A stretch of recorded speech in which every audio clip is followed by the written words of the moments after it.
Welcome to another episode of Black Lagoon Reviews, where we metaphorically slice and dice our way through horror films of old and new.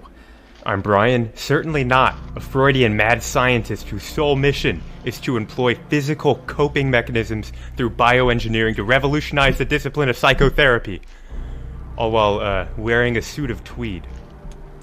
I'm Nicholas Alexander Hacks, a hot teacher with a rockin' mullet. I like it. That's good. Great. So today we watched David Cronenberg's The Brood. Yes. And wow, yeah. So The Brood, a weird, edgy episode of that 70s show that took a dark turn. Huh. I like that. That's a concise and accurate synopsis. I think that might be one of your best. I like it. So, as always, we're going to give you a quick, spoiler-free discussion of this movie. We're talking quick, like a couple sentences of our feelings on of overall in the movie. I was on the fence about it for a little bit, and then it kicked into gear, and I liked it, and then it ended, and I loved it, and now this might be among my top 20. It's possible. Okay. I need to think it through and let it sit, because it's right on the cusp. But I really, really enjoyed it. I will say that it was definitely better than Rabid for sure. A little slow at parts, yes. But it kept me very interested. I didn't lose focus. And the ending was the huge payoff that I was kind of expecting. Yeah. So I was happy with it. Good. Then all right, we need to let's get to the film. When there's no more room in hell, the dead will walk the earth.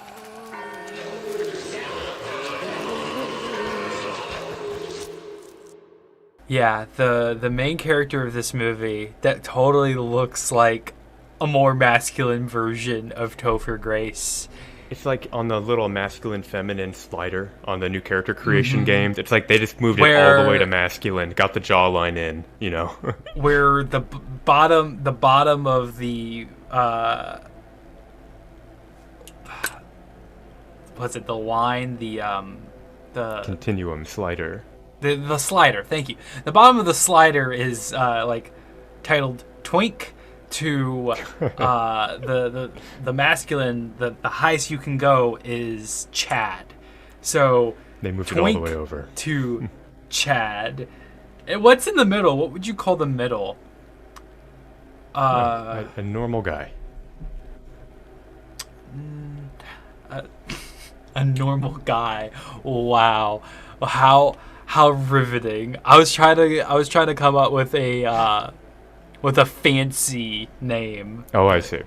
We'll go with normal guy, I guess. Normal guy. Why spend too much time on this? On trivial things. Now, hold on. This is an insight. I agree. This guy looks like he came out of that 70s show. But that's the last I'll say. He really does. There are moments where he looks at the camera and it does feel like you're about to hear a laugh track. It's that jawline, though.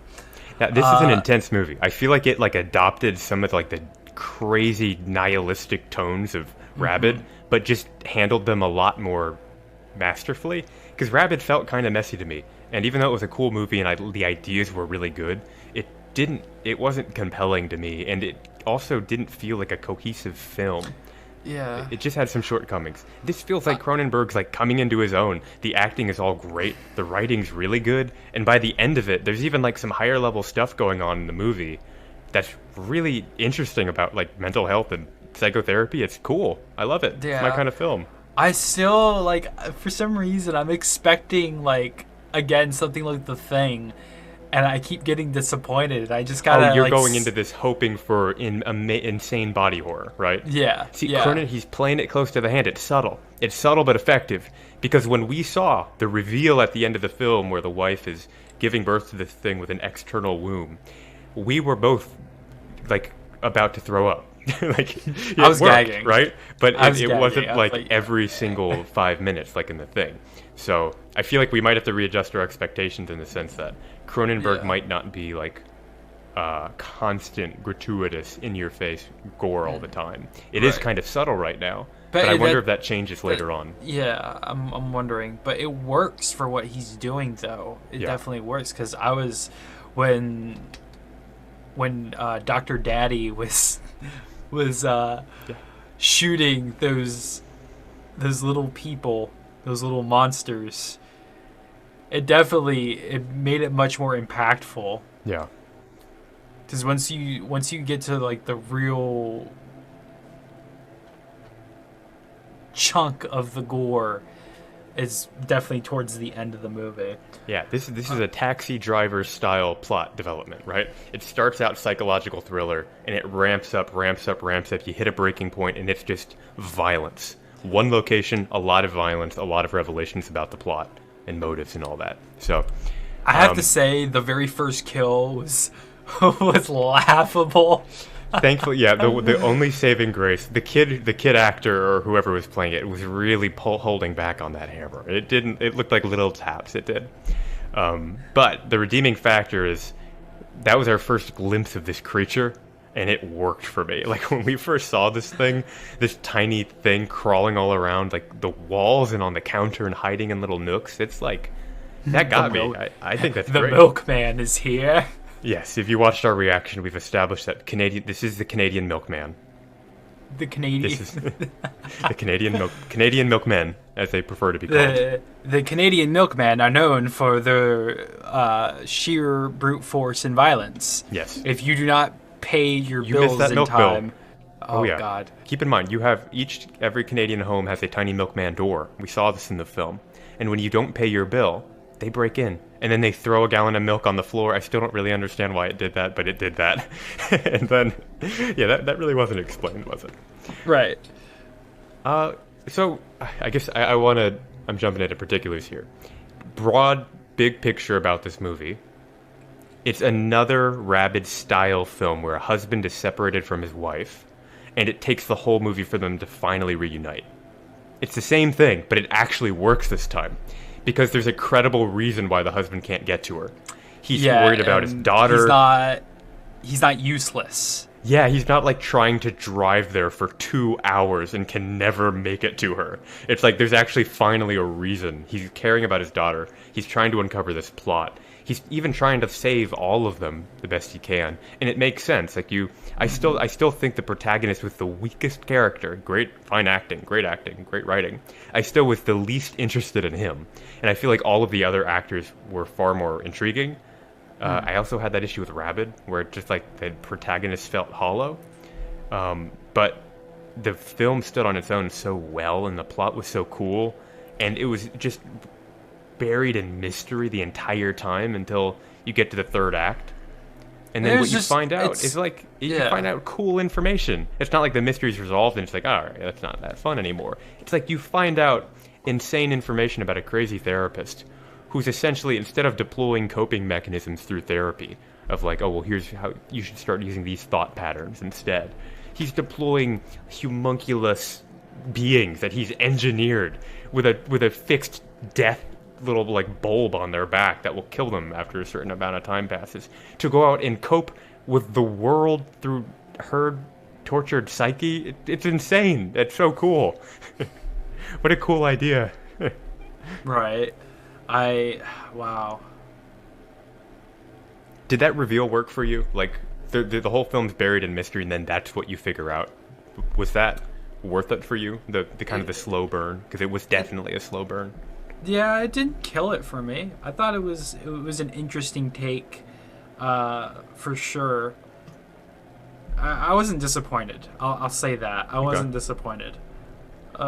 Especially with that big reveal of the mother just ripping that fucking sack open.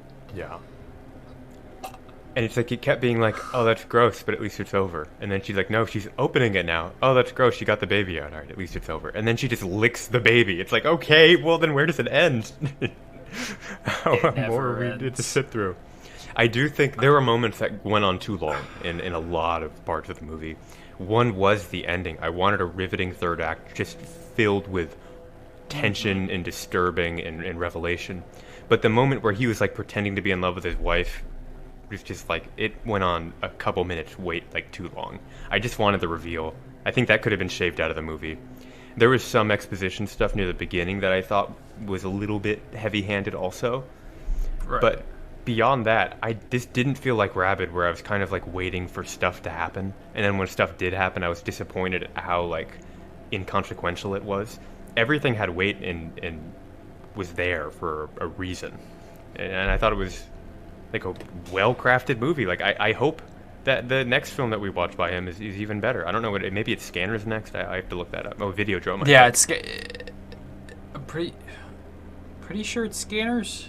All right, that's all right. Check, We'll find out. Either way, I'm excited. I'm excited to see it. Yeah, I am too. Let's talk about the milkman. The little monsters that she's been breeding. Terrifying.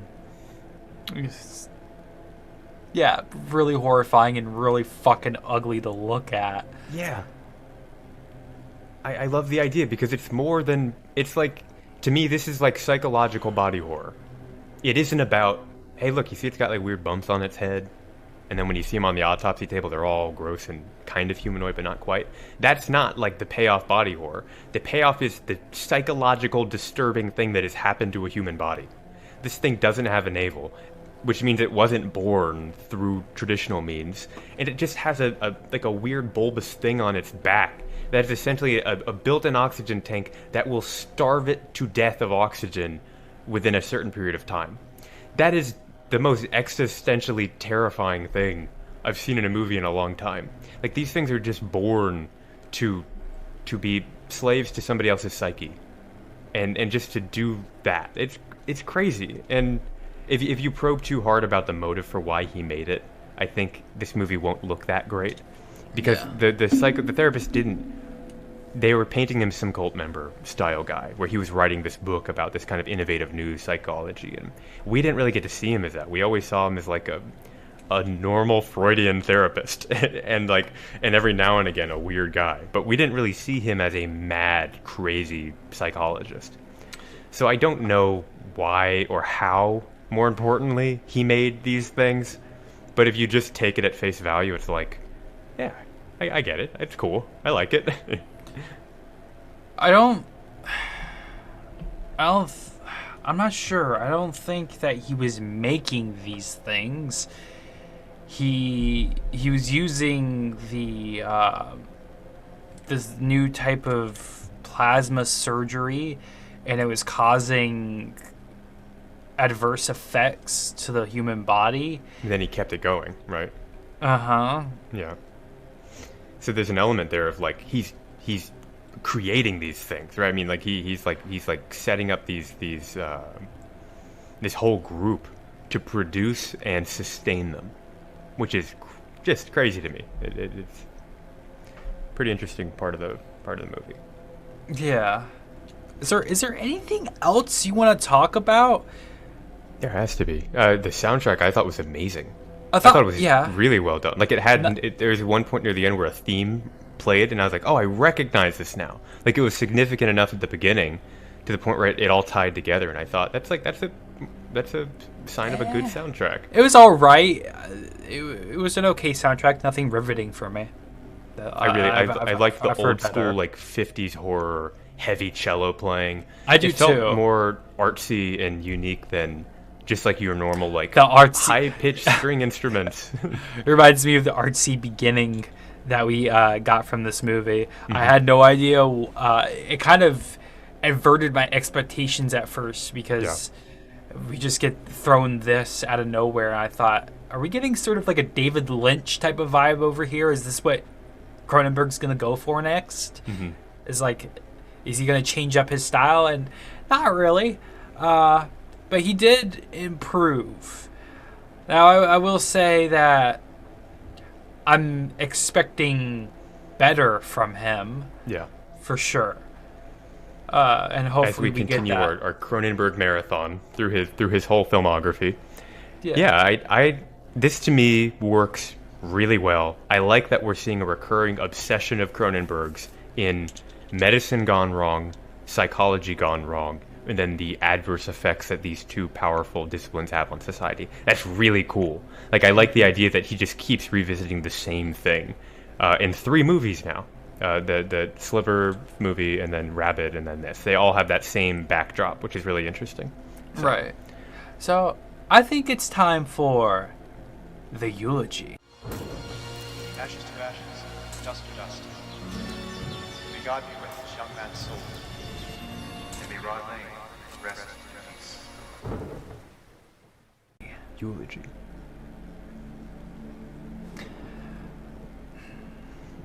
Dearly beloved, God. Dearly horrific, we are gathered here today to lay this film to rest. The Brood. How are we laying this film to rest, Brian?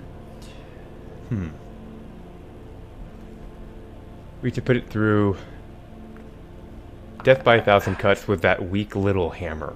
That thing had a terrible swinging arm. It's got to be a slow, terrible death at the hands of that little thing. I agree. I was gonna say let's like slightly tap a hammer onto this movie, just and it dies in a seems right. pool of its own in a pool of its own blood. Yes. Now what are we going to bury it with? I shall bury it with that rockin' fucking mullet. Yeah, that's a good love mullet. that. And a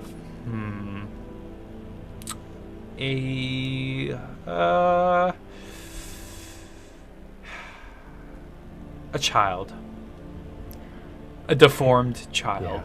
All right, old school Nick, old school PFTBL coming back here. All right. I've got to say, I love those late 70s, early 80s winter coats. Those were some cool tracksuit looking things. Those are some stylish kids. I think I have Really? have some. Yeah. Pretty cool. I like it.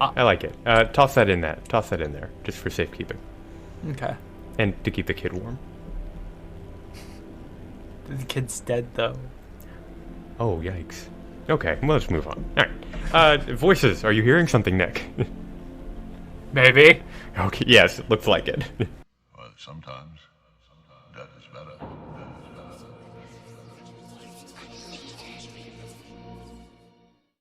Alrighty. Again, pulled straight from IMDb, but that could change with your voice. Oh, yes, please submit your voices. We'd love to read them on here. The next movie is right. Videodrome, just in case I forget. I need to get it out there. Videodrome. If you have a review of it, leave it in the comments and we will read it. We promise. Yes. Alright. This one was published by Hermit C-2.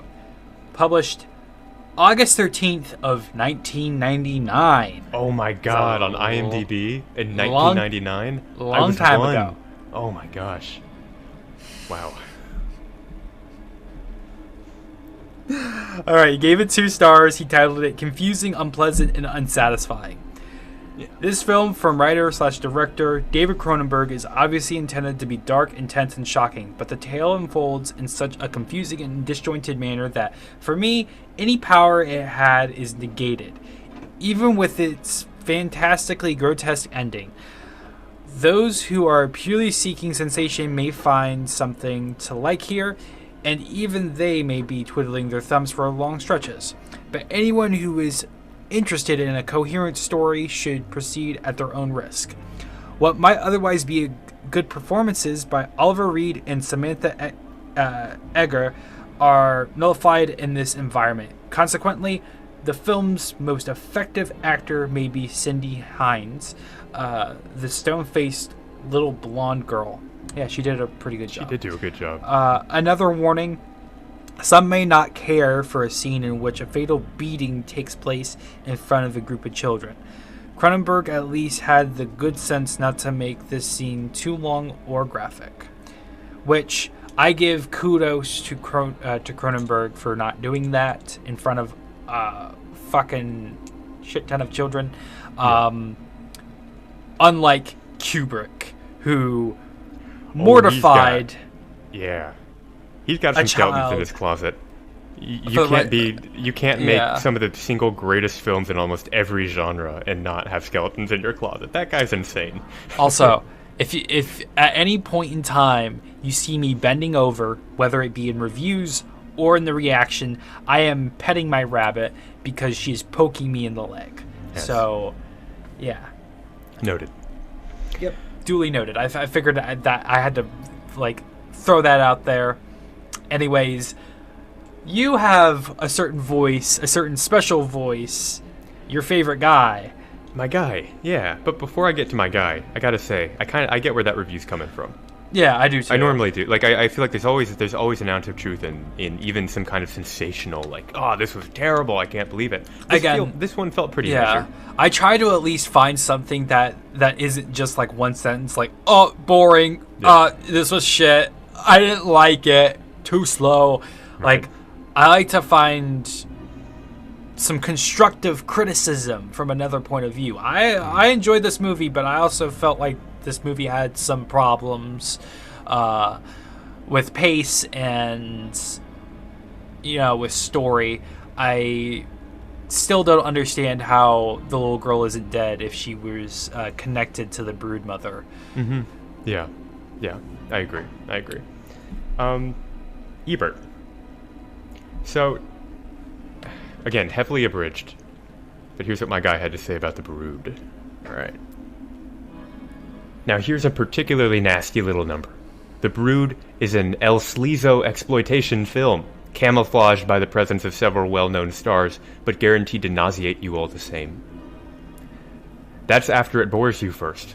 It's about a scientist who may or may not be mad, and who runs something called... I didn't think that was up for debate. And who runs something called the Institute for Psychoplasmics, and some of whose patients have the knack for creating clones of little kids and then controlling them with manic mind power. The movie I mentioned is a bore. That's because hardly anything of interest happens until the last 15 minutes or so. What's the purpose of this film, other than to serve as a tax shelter, of course? It's a weird financial dispute there. I don't know. It's never really scary. It's disgusting in ways that aren't entertaining, as opposed to, for example, the great disgusting moments in Alien or Dawn of the Dead. It's never really a mystery thriller, because we guess what's going to happen before the characters do. It has enough dialogue to sound as if it's taking itself seriously, but listen to the dialogue and it's all nonsense. The pacing is so uncertain that we don't always know how we're supposed to feel, and the last gruesome moments seem more like a geek show than a movie. Are there really people who want to see reprehensible trash like this? I guess so. It's in its second week. I kind of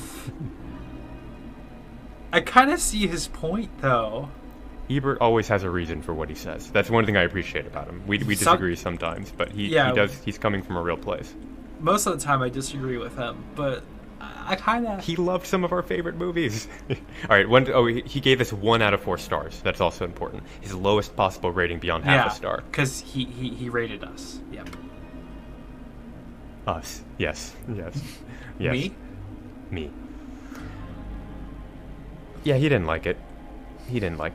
So, calling it reprehensible trash does seem like bad faith. Part of me is oh, you're kind of just trying to be a bit sensational there. But I'm surprised that he didn't kind of get the cool ideas it was playing with. The thing is, I feel like Cronenberg has cool ideas that he makes movies about, but the films don't always live up to it. The idea's there, but the movies don't always do it justice. And if you're not willing to live in that idea world for a bit, you're going to get caught up on some kind of subpar mechanics. Yeah. And Rabid really suffered from that. This film didn't suffer nearly as much from it. I found it enjoyable all the way through, but I definitely think it had some issues. But yeah, I get where Ebert's coming from.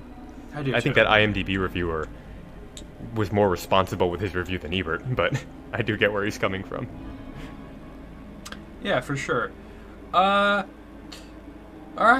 Well, I guess now that we're done with our voices and we've kind of garnered other people's thoughts on this movie, whether it be negative or positive, I think it's time for the final cut.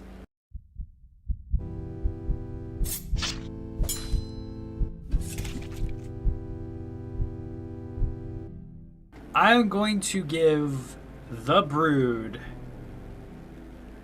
a 7 out of 10. Wow. Okay. I was thinking you were in the 6 to 6.5 range. Interesting.